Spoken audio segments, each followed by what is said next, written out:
Hi, I'm Chris Glover, the NDP critic for technology and innovation. Welcome to Tech Talks.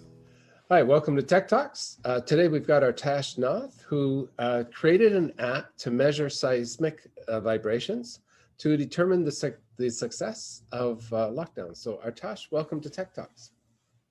Thank you for having me. Okay. First of all, let's start with you. How old are you? I'm 15 years old. And what grade are you in? I'm in grade 9 right now. Okay, so I first heard about this. I saw you on CTV. There was an article in the Toronto Star about you. So tell me, what you've actually done here, like how you came up with this concept of measuring seismic vibrations. Sure. The whole thing started last year when the World Health Organization declared COVID-19 a global pandemic. And this caused a cascading effect as countries around the world, including Canada, enforced lockdowns. Canada itself, within a few weeks, had closed national borders with the US, and non-essential travel and businesses had been shut down. My school had turned online. And I knew that these lockdowns are essential to stop human-to-human transmission of the virus, but they're only effective if people comply with the lockdown legislations. So I wanted to give policymakers a tool to measure the effectiveness of their lockdowns in real time, so they could have evidence-based policymaking and enforce surgical lockdowns. Okay, and so how did you do this? Where do you get, first of all, you did it with seismic vibrations. How are seismic vibrations related to the effectiveness of lockdowns?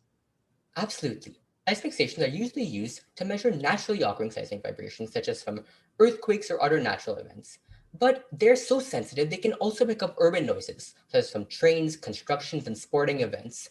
So by extracting the human-caused vibrations from the seismic data, I would be able to get a good idea of the changes in human movement during the lockdowns.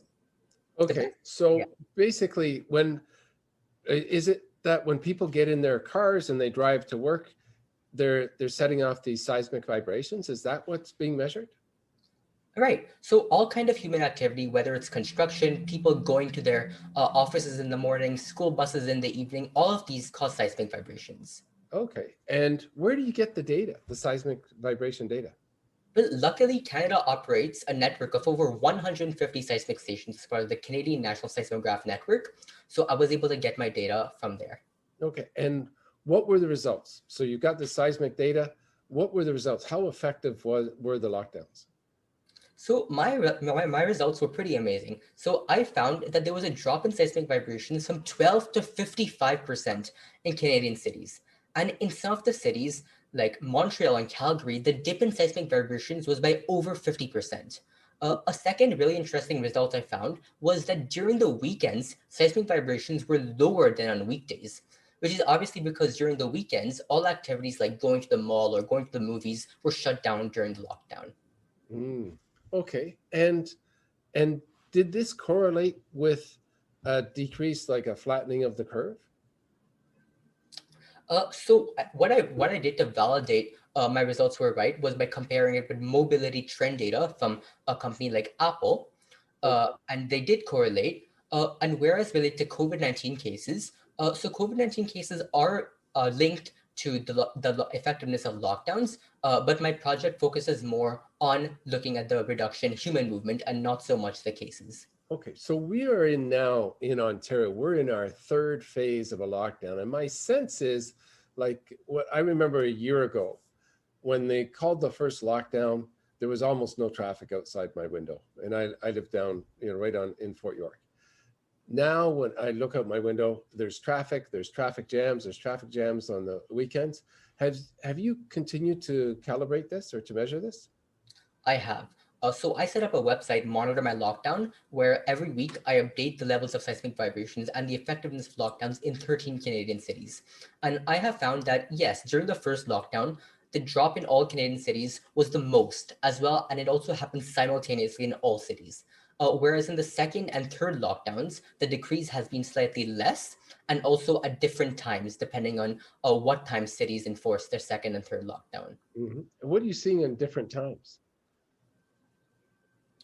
Well, I'm seeing that in these later lockdowns, the decrease is not in all Canadian cities. Like during the first lockdown, the decrease was simultaneous between all of them. But at this moment, only the more major cities, which are facing increased cases, still have seismic vibrations at a lower level. Okay, And is Toronto one of those ones with the lower seismic vibrations? Yes, in fact, lately the lockdown in Toronto has been pretty effective at reducing human activity since seismic vibrations have dropped by over 50% this week in Toronto. Really? Okay. So it's interesting because I wouldn't have thought it was as effective as the first lockdown. But this is really incredible work that you've done. And has the government utilized this data that you've created? So right now, I have been sharing all my analysis and results on media, as you mentioned before, Toronto Star, CTV News, and I've also been talking to several policymakers, such as yourself. For example, the Federal Minister of Natural Resources, Seamus O'Regan, about my project. But I'm hoping my project will be used in future pandemics to better handle them and make better decisions. Okay. And so actually that leads into my next question. So what's the future for you? You came up with this incredible idea of, creating an app and a website to measure seismic vibrations, to measure the effectiveness of lockdowns. What's next for you? Well, for this project, honestly, this is only a start. Right now, my project has been majorly focused on Canada, but there's several paths for expansion. So we know very well that Canada is a global leader in artificial intelligence, machine learning. We have some of the world's top class institutions, and we have a huge network of publicly funded open data. And I think it's important that Canada reaches out to the world in global collaboration and cooperation and is able to do a transfer of technology to other countries in the world to better help with future pandemics, which is why I've already been expanding it to 4 other countries. Hmm. Which And country? so Brazil, Poland, Spain, and Argentina. That's fantastic. That's great. So you're in grade 9. What school do you go to? I go to Bloor Collegiate Institute. Okay, wonderful. Well, look, Bloor Collegiate's very fortunate to have you. We are very fortunate to have you. And thank you so much for being part of our Tech Talk today. Thank you very much for having me. Okay, have a wonderful day. You too.